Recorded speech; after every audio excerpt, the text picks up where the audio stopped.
কত মহিলা স্বামী বিদেশে, টাকা পাঠাইলে লাভ হবে কি? চোখের পানিতে তার বালিশ ভিজে যায় রাতকে রাত। বলেন ঠিক না ঠিক বলেন? একজন পুরুষের জন্য স্ত্রীর থেকে দূরে থাকার শরীয়তের মাসালা হলো 1 মাস। 1 মাস পরে সে স্ত্রীর কাছে যাওয়া তার জন্য জরুরি। এখন বাবা, আমরা আমাদের সন্তানগুলি স্ত্রী রাইখা সে 2 বছর 3 বছর 4 বছর এমনকি 10 বছর পর্যন্ত বাহিরে পড়ে আসে। তো এই মহিলা সে পরকীয় নারী, পরকীয় প্রেমে জড়াবে না, সে জিনা করবে না, এটা আপনি কিভাবে সাক্ষী দিতে পারেন? মহিলা তো বাস্তবেই সে, যেহেতু আপনি শরীয়তের হুকুম লঙ্ঘন করেছেন, সে তো জিনার মধ্যে জড়াই যাবে। তার হক নষ্ট করতেছেন কেন?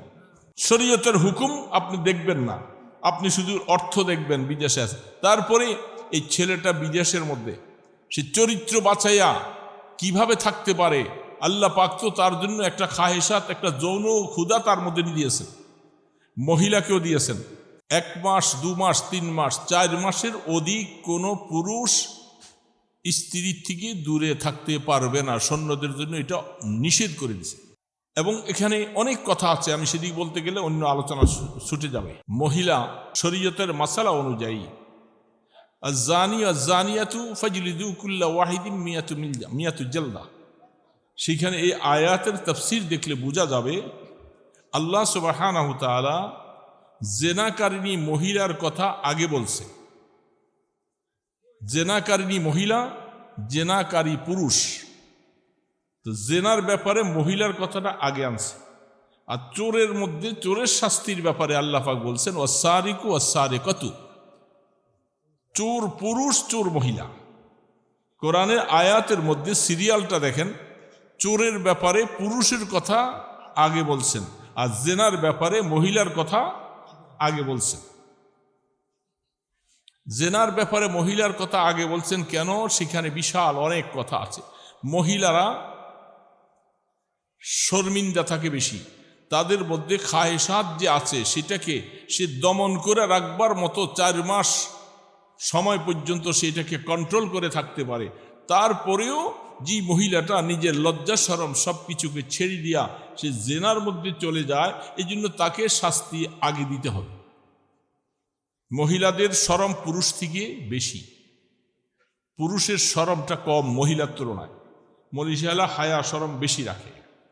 সেই হায়া শরমকে ত্যাগ করে যখন সে জেনার মধ্যে চলে গেল, তাহলে তাকে শাস্তিটা আগে দেওয়া দরকার। সে কেন জেনার মধ্যে আগে গেল? এবং শরীয়তের মাসালা, একজন মহিলার স্বামী মারা গেলে তাকে বিবাহ শাদী বন্ধ হয়ে থাকতে হয়। শরীয়তের মাসালা কতদিন বাবা বলেন তো? শরীয়তের মাসালা, কোরআনের মাসালা হলো 4 মাস 10 দিন পর্যন্ত এই মহিলা ভালো সুন্দর কাপড়, স্বর্ণ অলঙ্কার আদি এগুলি পড়তে পারবে না, স্বামীর শোক পালন করবে। শরীয়তের মাসালা হলো 4 মাস। বলেন না কয় মাস? এই মাসালা জানা আছে তো?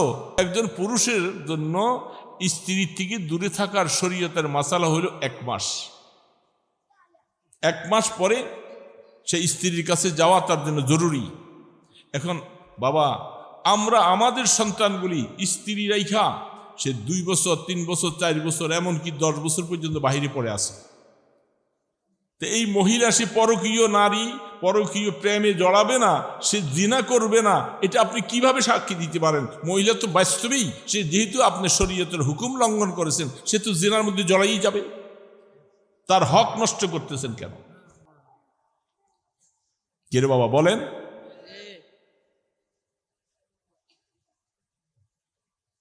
শরীয়তের হুকুম আপনি দেখবেন না, আপনি শুধু অর্থ দেখবেন বিদেশে আছে। তারপরে এই ছেলেটা বিদেশের মধ্যে সে চরিত্র বাছাইয়া কিভাবে থাকতে পারে? আল্লাহ পাক তো তার জন্য একটা খাহেসাত, একটা যৌন ক্ষুধা তার মধ্যে দিয়েছেন, মহিলাকেও দিয়েছেন। এখন কত মহিলা স্বামী বিদেশে, টাকা পাঠাইলে লাভ হবে কি? চোখের পানিতে তার বালিশ ভিজে যায় রাতকে রাত। বলেন ঠিক না ঠিক বলেন? অনেক বাবা তার মেয়েটাকে বিবাহ দিবার সময় দেখে যে ছেলে বিদেশ থাকে, অনেক সময় আমি বিদেশি ছেলের কাছে মেয়ে বিবাহ দিব না। সেইখানে হয়তো স্বামীর সাথে তার দেখা সাক্ষাৎ হয়েছিল 2 মাস, 2 মাস পরে ছেলে চলে গেছে, এখন একটা সন্তান নাই।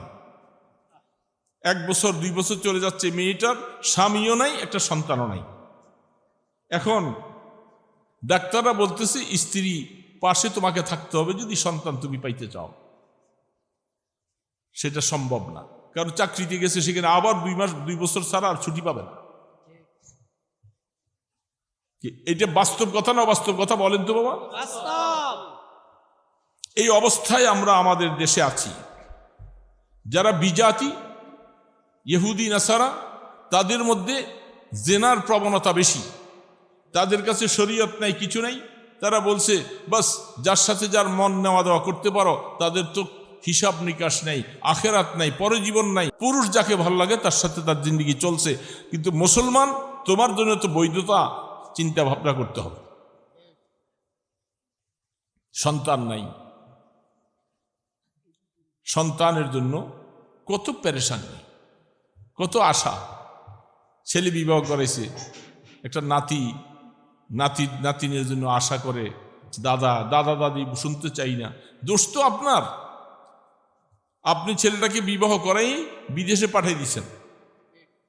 ছেলে আইসা হয়তো বাড়িতে থাকে, 2 মাস 3 মাস ছুটি পায়, এরপরে চলে যায়। এই 2-3 মাসের সন্তান আসে নাই। এখন আফসুস, এখন বউ বাবার বাড়ি গেলে আর শ্বশুর বাড়ি আসতে চায় না। কি ব্যাপার, ঠিক না ঠিক বলেন? এরপরে এই অবস্থায় এই মহিলাটা বাধ্য হয়ে স্বামী বিদেশে আছে, তখন সে ভিন্নভাবে আপনার চোখের অগোচরে সে জেনার মধ্যে লিপ্ত হয়ে যায়। হয়তো দেবরের সাথে বা কোনো আত্মীয়র সাথে পরকীয় প্রেমে জড়াইয়া যাচ্ছে, যেটা আপনি খবর রাখেন না, তার গুনার কারণে দায়ী আপনি। দোস্ত, শরীয়ত আপনাকে বলছিল এই অবস্থা। আপনি বিদেশ করবেন তো আপনার পরিবারকে সাথে নিয়ে রাখেন। এখন এই ধরনের পরিস্থিতি আমাদের দেশে নাই। আমি কতজনকে খবর নিয়ে দেখলাম, জেদ্দাতে এক লোক 18 বৎসর থাকে। তাকে বললাম যে 18 বৎসর আপনি বাড়ির যান না, ব্যাপারটা কি, কিভাবে থাকেন? তার বাড়ির থেকে তার পরিবার কত কান্না। একটা মেয়ে ছিল, মেয়েটাও সব কান্দে, আব্বু তোমাকে দেখতে মনে চায়। কিন্তু আফসুস হলো সেই আসতে চায় না, আসবে না। এখন এই যে অবস্থা, এখন আপনি তো দোষ দিয়া দিলেন, এই জেনা করে, এই ব্যভিচারী করে। তো কোরআন আইন আমরা লঙ্ঘন করেছি, তো জেনা ব্যভিচার তো করতেছে এরা। শরীয়ত বাবাকে বলছে যদি তোমার মেয়ে বিবাহর উপযুক্ত হয়, ছেলে যদি বিবাহর উপযুক্ত হয়, তাড়াতাড়ি করে তাদেরকে ভালো জায়গার মধ্যে বিবাহ শাদী করাও। তা না করো, যদি তুমি দেরি করতেছ আর মেয়েটা কোনো গুনায় জড়িয়ে যায়, ছেলে যদি গুনার সাথে জড়িয়ে যায়, যা গুনাহ হবে সব তোমার বাবার আর মায়ের হবে, মা বাবার হবে। কেন তুমি সময় মতো তোমার ছেলেকে বিবাহ করাইলে না? মেয়েটাকে পাত্র পাইলা, কেন তাকে বিবাহ দিলা না? বড় আফসোস লাগে বাবা। এই জন্য আমি একটু বললাম যে নেসার সাহেব তো বলে গেছে অনেকগুলি কথা। সারা শরীর আমার ব্যথা, আমি ওষুধ দিব কোথায়? আমরা তো এই হালাতের ভিতরে আছি দুনিয়ার মধ্যে, সুদে জড়িয়ে আছি। সুদ ছাড়া আপনি কে আছি? ম্যাক্সিমাম জমিন আমাদের দেশে কটে লাগায়, এটারে কি করে, কট কয়, কট লাগায় না জমিন। ওই লোকের থেকে 5 লক্ষ টাকা আনলেন, তুমি এই জমিনটা, আমার এই 1 বিঘা জমিন অথবা 1 কানি জমিন তুমি খাও, আমি যখন টাকা দিতে পারবো কি তখন জমিন কিরে বাবা বলেন না, আপনাদের দেশে আছে না? আমি যখন টাকা দিতে পারবো তখন জমিনটা ফেরত, এবং যখন টাকা দিতে যাবেন সে কয় হাজার টাকা আপনার থেকে কম নেয়, বলেন না কেন? হাই বাবা, 1 টাকাও কম শরীয়তে। তাহলে সে এই 50 লাখ টাকা, আপনার 10 লাখ টাকা, 5 লাখ টাকা, সে কিসের বিনিময়ে আপনি ব্যবহার করলেন? জমিনের বলতে, জমিন তো আবার সে তাকে খাইতে দিচ্ছেন কতদিন, যে কদিন টাকা দিতে পারে। আপনি 1 বছর 2 বছর পরে টাকা দিলেন, 1-2 বছর পরে টাকা দিতে গেলেন, সে টাকা নিয়ে গেল পুরাটাই, তো আপনার জমিন খাইল কৃষির বিনিময়ে, আর আপনি টাকা ব্যবহার করলেন কৃষির হালাতের ভিতরে, দুইটার মধ্যে সুদ ঢুকে গেছে। শরীয়ত বলে যে এই লেনদেন সম্পূর্ণ হারাম। আরে বাবা, কিভাবে আমাদের ওয়াজে তাসির করবে? হারাম বক্ষম খাইয়া এই অবস্থা আমাদের দেশে অহরহ চলছে।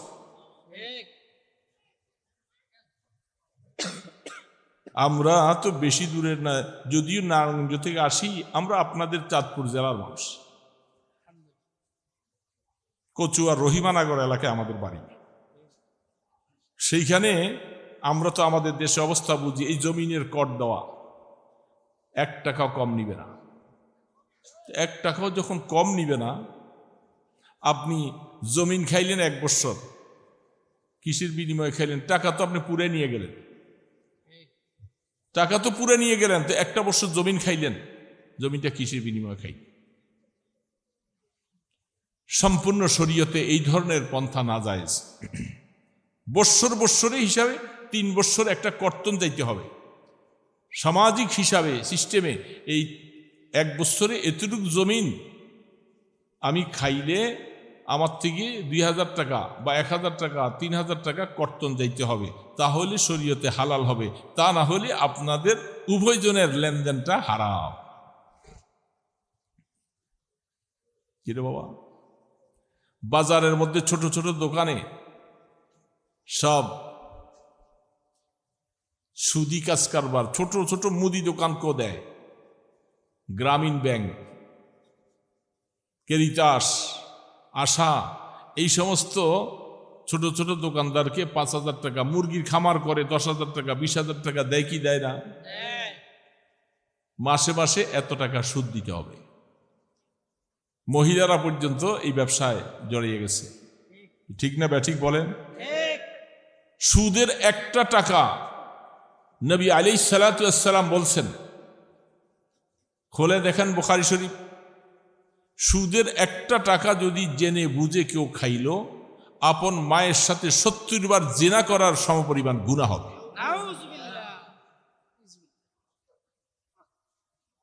এরকম সুদ তো আমাদের রন্ধ্রে রন্ধ্রে ঢুকেছে। এখন নামাজ ভালো লাগবে না।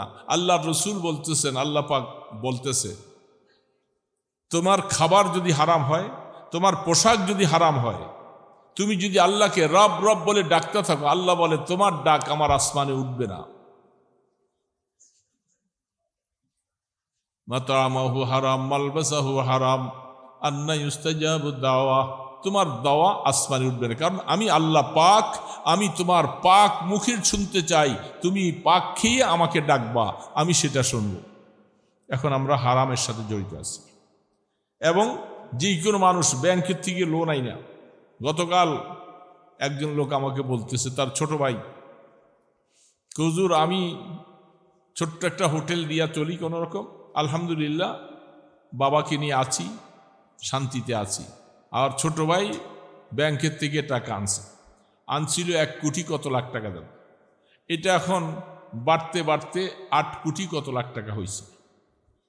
বলে যে এখন তো তার বাড়ি আছে একটা, বাড়িটাও মর্গেজ রাখছে, বাড়িটাও বিক্রি করার অবস্থায় চলে আসছে, তারপরও লোন শেষ হবে না। সুদে চক্রবর্তী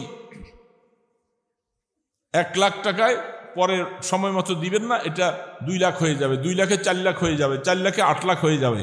এইভাবে সুদের চক্রবর্তী উঠতে থাকে। সেই সুদ এখন আপনি বলবেন, আরে কত রমরমাট, কত ভালোই তো দেখতেছি, বাড়ি হইতেছে, বিল্ডিং হইতেছে, সব কিছু হইতেছে, দোকানপাট হইতেছে। এটা সাময়িক কিছু দেখতেছ, কিয়ামতের ময়দানে জাহান্নামের আগুনে জ্বলবে। মনে রাখবা, সুদ দিয়া জীবন কাটাইতেছ। সুদ লেখনেওয়ালা, সুদ খানেওয়ালা, সুদের সাক্ষী বহন করনেওয়ালা উভয়কে সমান গুনাহ হবে। দোস্ত, এই জন্য বললাম যে কোরআনের কতগুলি হুকুম আছে শক্ত, এগুলি বললে কষ্ট লাগে, এগুলি শুনলে কষ্ট লাগে। আর কিছু ওয়াজ আছে নসিহত, এগুলি শুনলে ভালো লাগে। কিন্তু ভালো তো হবে, নসিহতগুলি আমি নিতে পারবো কখন? আমি যদি ঘরের মধ্যে হারাম খেয়ে আমি নামাজ পড়ি, সেজদা দেই আল্লাহকে, আল্লাহ বলে তোর সেজদা আমার প্রয়োজন নেই। সুদের টাকা, হারাম টাকা, লোক নিতে টাকা, ইত্যাদি অবস্থায়। তো এই জন্য দোস্ত, আসলে আমরা দোষী অনেক ক্ষেত্রে। আমার ছেলে বিদেশ থেকে টাকা পাঠাইতেছে, খুশি মাশাল্লাহ, কিন্তু ছেলের বউর অবস্থাটা। হাকিম মোহাম্মদ থানভী রহমতুল্লাহ আলাইহি লিখছেন, প্রত্যেকটা বস্তুর একটা হক আছে। আপনি যদি মোরগ, শুধু মুরগি পালেন, সেখানে কোনো মোরগ যদি না রাখেন, শরীয়ত বলে আপনি ওই মুরগির উপরে জুলুম করলেন, আপনার জন্য কঠিন গুনাহ হবে।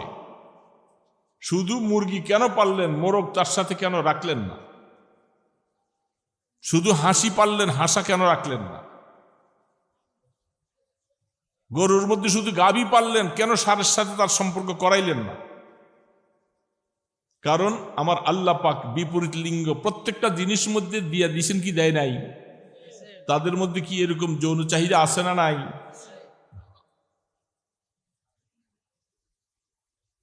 মুসলমান শুধু কেবল নামাজ পড়ার নামই দিন নয়, শুধু জিকির করার নাম দিন নয়। দিন তো হলো পূর্ণাঙ্গ জীবন ব্যবস্থা, সব কিছুকে পালন করতে হবে।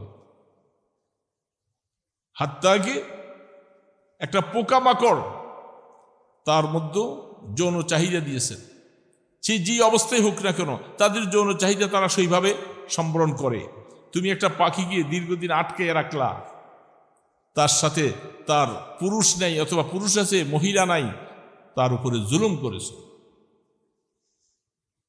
হাদিস শরীফের মধ্যে রাসূল করিম সাল্লাল্লাহু আলাইহি সাল্লাম, বুখারীতে হাদিস আসছে, আপনারা শুনছেন এই ওয়াজ অনেক, কিন্তু সূত্রের সাথে কথাটা বলতেছি। একজন মহিলা,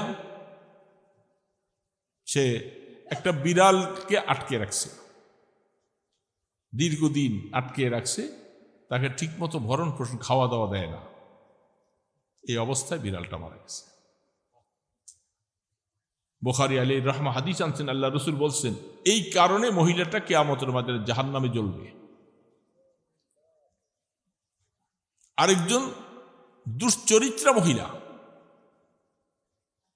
সে মরুভূমি দিয়ে হেঁটে যাচ্ছে, মরুভূমির মধ্যে পাশেই একটা পানির কুয়া আছে, কুয়া নিচের থেকে পানি উঠে, কিন্তু রশি দিয়া বালতি দিয়া উঠাইতে হয়। একটা কুকুর মরুভূমিতে দৌড়াইয়া সেই কুয়াটার চতুর্পাশে জিহ্বা লম্বা করে হা হা করতেছে, একটু পানির পিপাসা মিটাইবার মতো কোনো ব্যবস্থা নেই। মহিলাটা দূরের থেকে আইসা দেখে যে এই পাশে দিয়ে যাবে, কুকুরটার এই অবস্থা দেখে তার কাছে খুব মায়া লাগে। আহা, একটা প্রাণী, যে তো এটা তো আল্লাহর মখলুক, আমাকে যে আল্লাহ বানাইছে, এই কুকুরটাকেও সেই আল্লাহ বানাইছে। আমার মালিক যিনি, এই কুকুরের মালিকও তিনি। তিনি তখন বুদ্ধি না পাইয়া নিজে একটা বুদ্ধি তৈরি করলেন। পায়ের মধ্যে চামড়ার মোজা ছিল, আমাদের দেশে এখন চামড়ার মোজা ব্যবহার করে অনেকে, দেখেন না? বেশি শীত পড়লে এই চামড়ার মোজাটার মধ্যে তার ওড়নাটা পেঁচাইছে, পেঁচাইয়া কুয়ার মধ্যে ফালাইয়া এটা দিয়ে একটু পানি উঠাইছে, পানি উঠাইয়া কুকুরের সামনে দিছে, কুকুরটা পানি খাইয়া তার তৃপ্তি লাভ করছে। বুখারী আলাইহির রাহমা, আল্লাহর নবী, আমাদের নবীজি হাদিস বয়ান করছেন যে এই উসিলা কিয়ামতের ময়দানে মেয়েটাকে আল্লাহ মাফ করবে, যে আমার একটা মখলুকের প্রতি তুমি এত দয়া করছো। কারণ দয়া করা তো এটা আমার শান, তো আমার দয়ার এই গুণটা তুমি একটা মখলুকের উপরে করেছো। দোস্ত, হযরত বাইজিদ বুস্তামি রহমতুল্লাহ আলাইহি, তিনি একদিন, এত বড় আল্লাহর ওলি, তিনি একদিন বৃষ্টির মধ্যে তার ঘরের পাশে যেখানে শুইছেন, একটা বিড়ালের বাচ্চা মেও মেও করে চিৎকার করতেছে, কাঁদতেছে। আরে বিড়ালের বাচ্চাটা কেন এরকম করে আনতেছে? তার ঘুম হারাম হয়ে গেছে। উঠা দেখে যে বৃষ্টির কারণে বিড়ালের বাচ্চাটা শীতে খুব কষ্ট পেয়ে কাঁদতেছে। তিনি বাচ্চাটাকে, হযরত বাইজিদ বুস্তামি রহমতুল্লাহ আলাইহি, তিনি বিড়ালের বাচ্চাটাকে উঠাই না, কাপড় দিয়া মুইসা পরিষ্কার করে তার কম্বলের সাথে তিনি রাখছে। বিড়ালের বাচ্চাটা এই আরাম পাইছা, গরম হয়েছে শরীরটা, সকালবেলা তাকে খানা টানা খাওয়াই ছেড়ে দিয়েছে। হযরত বাইজিদ বুস্তামি রহমতুল্লাহ আলাইহিকে একজন স্বপ্নে দেখেন আল্লাহ আপনার সাথে কি ব্যবহার করলেন। বাইজিদ বোস্তামি বলতেছেন আমার কোনো আমলের দিকে আল্লাহ তাকান নাই, আল্লাহ পাক আমাকে বলে বাইজিদ তুমি আমার এই একটা আদনা মখলুকের প্রতি তুমি এমন দয়া করলা, এই উসিলে আমি বাইজিদ তোমাকে মাফ করে দিলাম। দোস্ত আল্লাহর একটা সৃষ্টিজীবের প্রতি এমন দয়া। তো সেই জায়গার মধ্যে সৃষ্টিজীবগুলাকে আপনি এইভাবে আটকে রাখবেন। আমাদের দেশে এখন মুরগিগুলি এইভাবে সরা বানাইয়া মাথা নিচের দিকে দিয়া এইভাবে 2টা 3টা 4টা করে লইয়া বাজারে ঘুরে না, মুরগিগুলি রক্ত মাথার মধ্যে জমে যায়, কষ্ট হয় কি হয় না? শরীয়ত বলতেছে তোমার জন্য হালাল করছি ঠিক আছে, কিন্তু তাকে কষ্ট দিতে তো বলি নাই তোমাকে।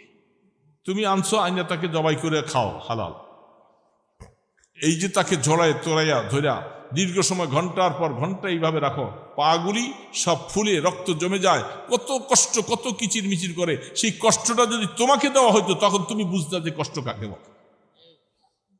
আর আমার এই মখলুকটার উপরে তোমাদের জন্য হালাল করে দিছি, বৈধ করে দিছি, এই জন্য কষ্ট, এইভাবে কষ্ট দিবা যেখানে রাসূল করিম। আরে জানোয়ারকে আল্লাহর নবী চিনে, আল্লাহর নবীকে জানোয়ার পর্যন্ত চিনে। দেখেন আমরা কি মহব্বত আর কি ভালোবাসা। বিদায় হজের মধ্যে আল্লাহ রসুল যখন তিনি কোরবানি করবেন 100 ওট আল্লাহ রসুল বিদায় হজের মধ্যে কোরবানির জন্য রাখছেন। সুবহানাল্লাহ বলেন না?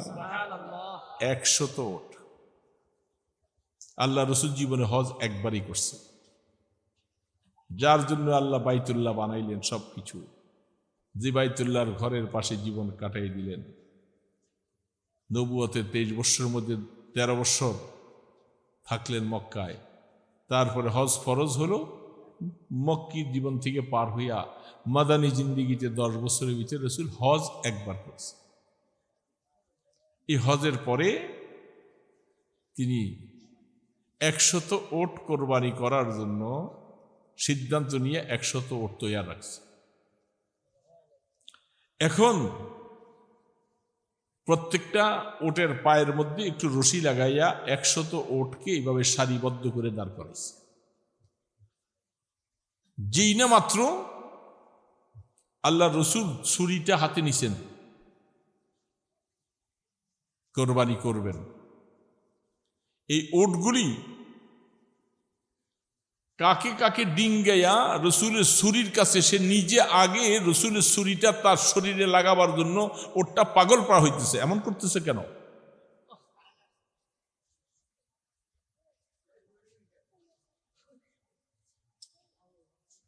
তো বলতেছিলাম ওটগুলি দোস্ত,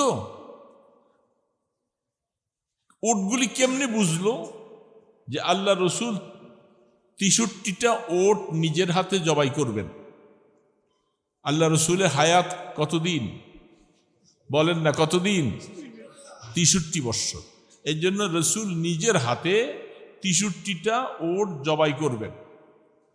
ওটগুলাকে কেমনে বুঝালো যে 100 ওটের মধ্যে 63টা রসুল নিজের হাতে জবাই করবেন আর বাকিগুলি সাহাবাদের দিয়া করাইবেন?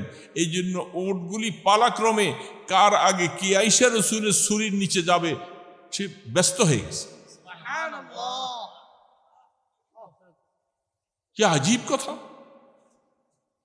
কিভাবে ওট বুঝলো রসুলকে? কি ভালোবাসা, কি মহব্বত! সেই মহব্বতের তাকা যায় যে রসুলের হাতে আমি জবাই হব, নিজের জীবনটার দিকে তাকাই নেই, রসুলের হাতে জবাই হবে।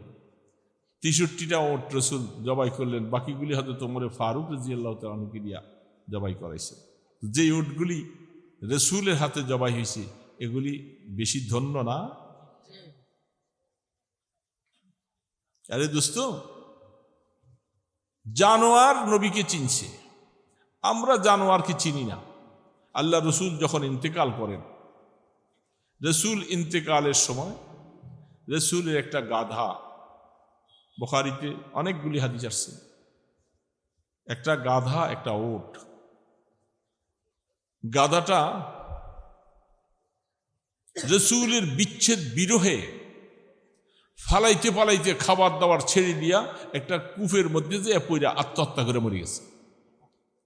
কুয়ার মধ্যে পড়ে গাধাটা মরে গেছে। রসুল নাই দুনিয়াতে, আমি গাধা দুনিয়াতে আর বাঁচতে চাই না।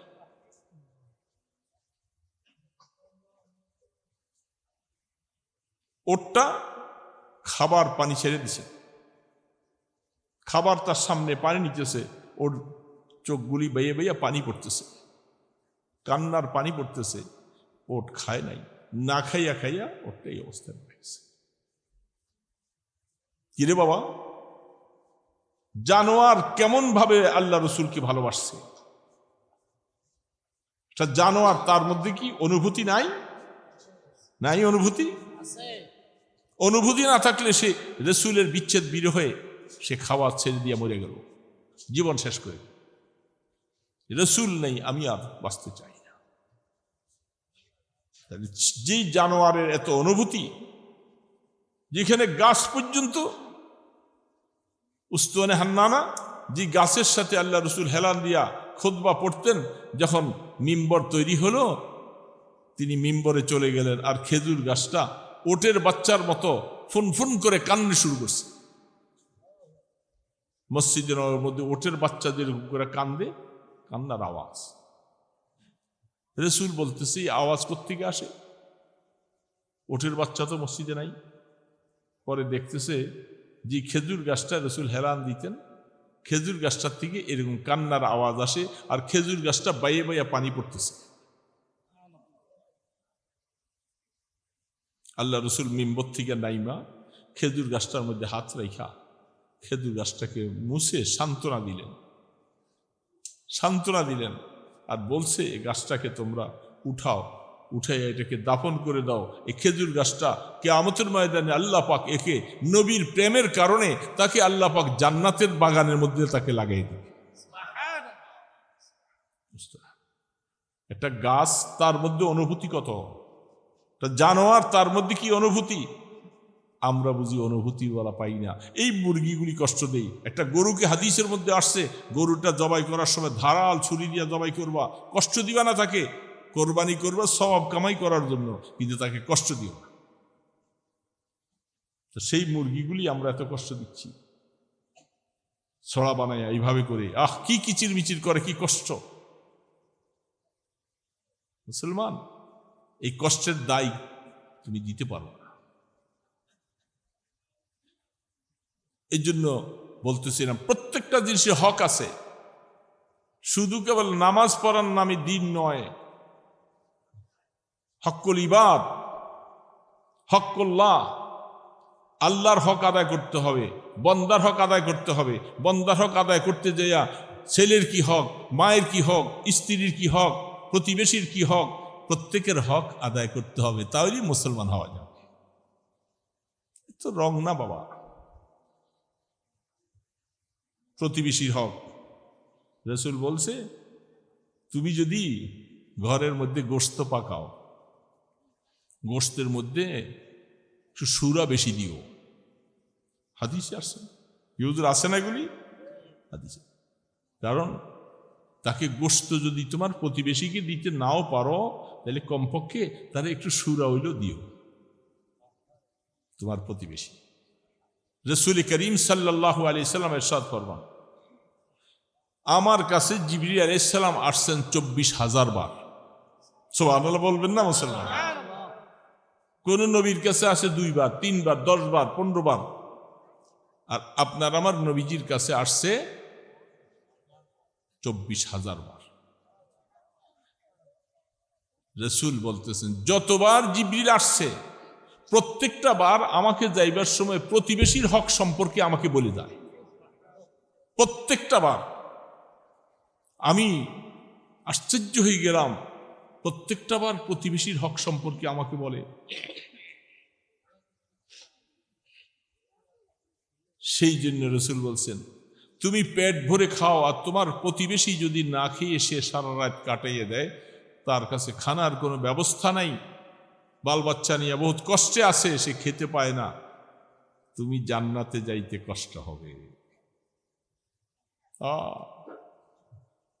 প্রতিবেশী হাত্তা কি রাসূলুল্লাহর প্রতিবেশী তো যদি তোমার গায়রে মুসলিমও হয়, তবু প্রতিবেশীর একটা হক আছে তোমার উপরে।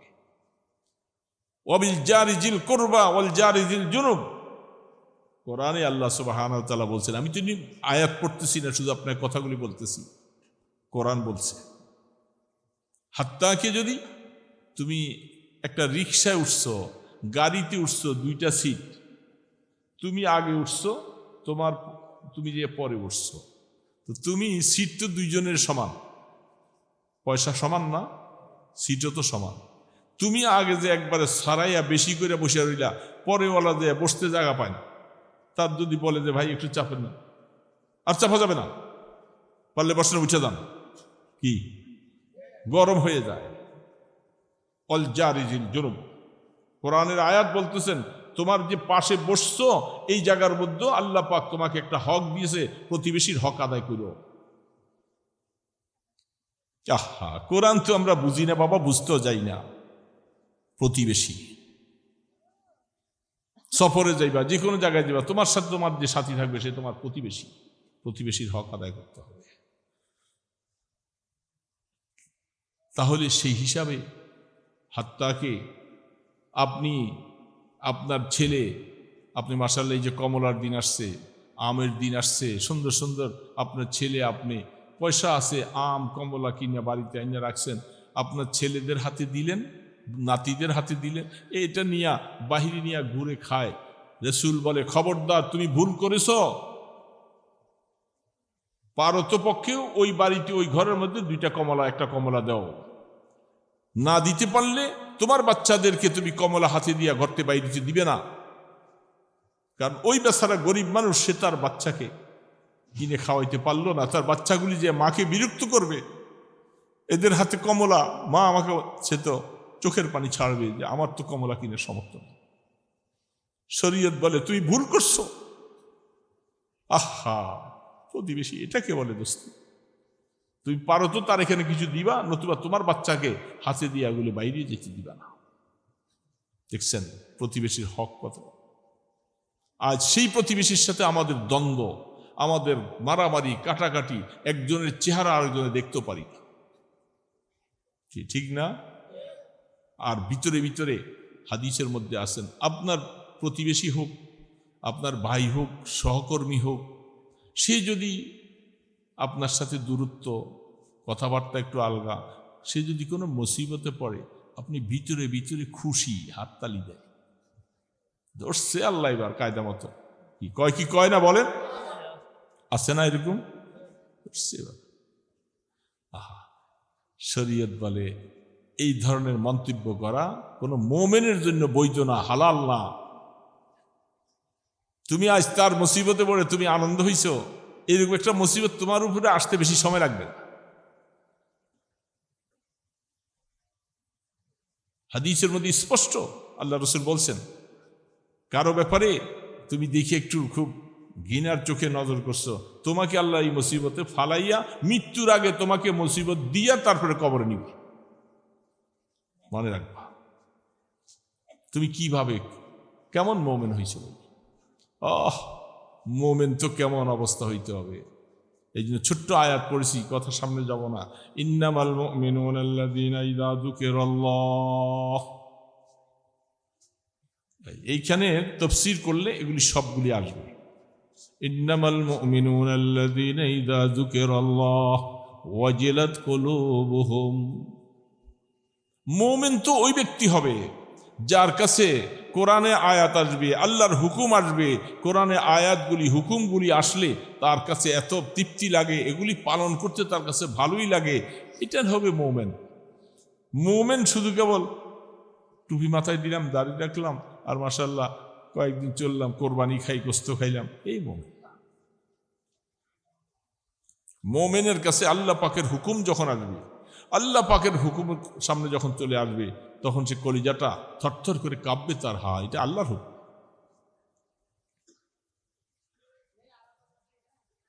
ইয়ে মাওলা কা কালাম হায়, ইয়ে মাওলা কা কালাম হায়। বহু মানুষ বলতেছে, দোস্ত আল্লাহর হুকুম আমার সামনে লঙ্ঘন হয়ে যায়, কত রকমের অবস্থা হয়ে যায়, আল্লাহর কোরআনের হুকুম আমার কাছে ভালো লাগে না। আমি কিভাবে চলবো? এই জন্য একটা কথাই শুধু বলে দেবো, শেষ করে দিচ্ছি, সময় লম্বা। শীত উপরে কাল ঠান্ডা বেশি লাগে নাকি নিচেও ঠান্ডা লাগে বুঝি না, আমার বুকটার মধ্যে ঠান্ডা লেগে যেতেছে। কালকেও প্রোগ্রাম করছিলাম, সেই ওই কচুয়ার উত্তরে কি জানি নাগদানা কি জানি আছে, হাই রে ঠান্ডা, এত ঠান্ডা পড়ছে আমি আর স্টেজে বসতে পারতেছিলাম না। কঠিন অবস্থা, কুয়াশা, ঠান্ডা, কিন্তু শহরে কোনো ঠান্ডা নেই। সেখানে বাতি বেশি, বিল্ডিং বেশি, বাতাস ঢুকে না। তো দোস্ত, আল্লাহ রাব্বুল আলামিনের জন্য মায়া হবে মানে আল্লাহর হুকুমকে যারা ভালোবাসবে। পট করে হুজুর পায়ের মধ্যে জড়াই ধরছে, হুজুর আমি চিনতে পারিনি, হুজুর না চিনো নাই, আমাকে বুঝতে পারে, আমাকে চিনতে পারো নাই, এরকম কোনো মানুষের হক এইভাবে আর জীবনে করবা না, এটা ওয়াদা। আমাকে চিনতে পারো না দিকে আমার হয়তো আর নিবে না কোনোদিন, এটা জীবনে কোনোদিন আর এভাবে কারো হক নিব না। আমি তোমাকে এটা মাফ করে দিছি, যাও, এটা তোমার জন্য হালাল চলে গেছে, সুস্থ হয়ে গেছে, ভালো হয়ে ফিরে আসছে। এই জন্য অনেক আল্লাহ ওয়ালারা দেখো অনেক সময় চোরে কিছু লইয়া গেছে, ওই বেটারে আটকে রেখে কি লাভ হবে? আমি তো আখেরাতে সওয়াব পাবো আল্লাহর কাছে, মাফ করে দিছি না। এরকম বহু মানুষ অনেক সময় আছে। এই জন্য পরের হক যদি কোনো আমরা কারো কাছে পাওনা থাকি, মাফ করে দিলে আল্লাহ আমাকেও মাফ করে দিবে। আর যদি এটা পাকড়াও করে ধরে রাখতে চাই, কিয়ামতের ময়দানে সে সওয়াব দিবে। আমিও তো আবার আরেকজনের কাছে এরকম জানা আছি।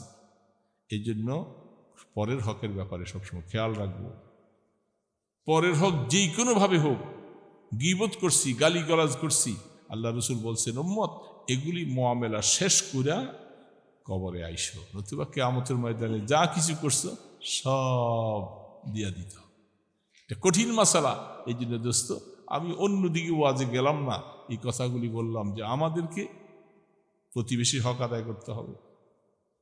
আমি নিজে যেন নিজের ঘরগুলোকে ঠিক করি, ছেলে মেয়েদেরকে। আর যাদের ছেলে পেলে বিদেশে থাকে, সন্তানকে বিদেশে পাঠাইবেন বিবাহ শাদী করাইবার আগে। বিবাহ শাদী করুক, 2-4 বছর বিবাহ শাদী করে আসুক, আর দুনিয়াদারি করে আসুক, আশা করবে।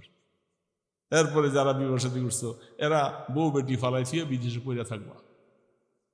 আগের দিনে শুধু কেবল তবলিগোলাদেরকে কাইলিত, হ্যাঁ তবলিগোলা 3 চিল্লে জায়গায় এরা বউ বেটি ফালাই ফিয়া দিয়া। কে বলছে এ করে এই তবলিগ করতে জায়েজ কিনা? তোমাদের জন্য জায়েজ, তবলিগোলাগুলিকে জায়েজ না। হ্যাঁ, তুমি যে 5 বছর 7 বছর ধরে থাকো বউ বেটি ফালাইয়া, এটা জায়েজ? হ্যাঁ, এটা জায়েজ নাই দোস্ত, জায়েজ নাই। যেন বোঝার জন্য আমরা চেষ্টা করব। আল্লাহ সুবহানাহু ওয়া তাআলা এই ছোটাফাটা কিছু কথা আমাদেরকে আমল করার তৌফিক দান করেন। জিন্দিগি তো গড়াইতে হবে বাবা, চলেই যাবো দুনিয়ার থেকে। এই জন্য আখেরাতের কিছু সামান নিয়ে যাওয়া দরকার, নতুবা তো সেই দিন কী হবে জানি না, কী মুআমেলা হবে আল্লাহর কাছে। আল্লাহ পাক আমাদেরকে এই ছোটোখাটো কথাগুলি সংশোধন হয়ে আল্লাহর কাছে খাঁটি তওবা করে কবরে যাওয়ার তৌফিক দান করেন। আস্তাগফিরুল্লাহ আল্লাযী লা ইলাহা ইল্লা হুয়াল হাইয়ুল কাইয়্যুম ওয়া আতুবু ইলাইহি। আস্তাগফিরুল্লাহ আল্লাযী লা ইলাহা ইল্লা হুয়াল হাইয়ুল কাইয়্যুম ওয়া আতুবু ইলাইহি। আস্তাগফিরুল্লাহ আল্লাযী লা ইলাহা ইল্লা হুয়াল হাইয়ুল কাইয়্যুম ওয়া আতুবু ইলাইহি। লা হাওলা ওয়া লা কুওয়াতা ইল্লা বিল্লাহিল আলিয়্যিল আযীম। আল্লাহুম্মা সাল্লি আলা মুহাম্মাদ ওয়া আলা আলিহি ওয়া আসহাবিহি ওয়া বারিক ওয়া সাল্লিম। আলহামদুলিল্লাহি রাব্বিল আলামিন। والصلاة والسلام على أشرف الأنبياء والمرسلين. يا حي يا قيوم برحمتك نستغيث أصلح لنا شأننا كله ولا تكلنا إلى أنفسنا طرفة عين. اللهم لا أحصي ثناء عليك أنت كما أثنيت على نفسك. اللهم آت نفسي تقواها أنت خير من زكاها. এ মাওলা, রাত্র অনেক হয়ে গেছে, কনকনে শীতের মধ্যে তোমার বান্দাগুলি বসে আছে মাওলা। আল্লাহ তাকাইয়ে দেখো, বুড়া বুড়া মুরব্বীরা বসে আছে। আল্লাহ গুনাহ তো অনেক করে ফেলছি মাওলা, গুনার দিকে তাকাইলে তোমার রাগ উঠবে। দয়া করে আমাদের গুনাহগুলির দিকে না তাকাইয়া আল্লাহ তোমার গোলাম হিসাবে আমাদেরকে মাফ করে দাও আল্লাহ। আল্লাহ, আমরা সবাই কবরের যাত্রী হব। আল্লাহ, তোমার কোরআনের কথাগুলি শুনলে, নিষেধের কথাগুলি শুনলে তো ভয় পাই, সাহস হারা হয়ে যায়। আল্লাহ, এই গুনাহ নিয়া কবরে কেমনে যাব মাওলা? আল্লাহ, তুমি দয়া করে আমাদেরকে মাফ করে দাও, আমাদের তওবাকে কবুল করে নাও।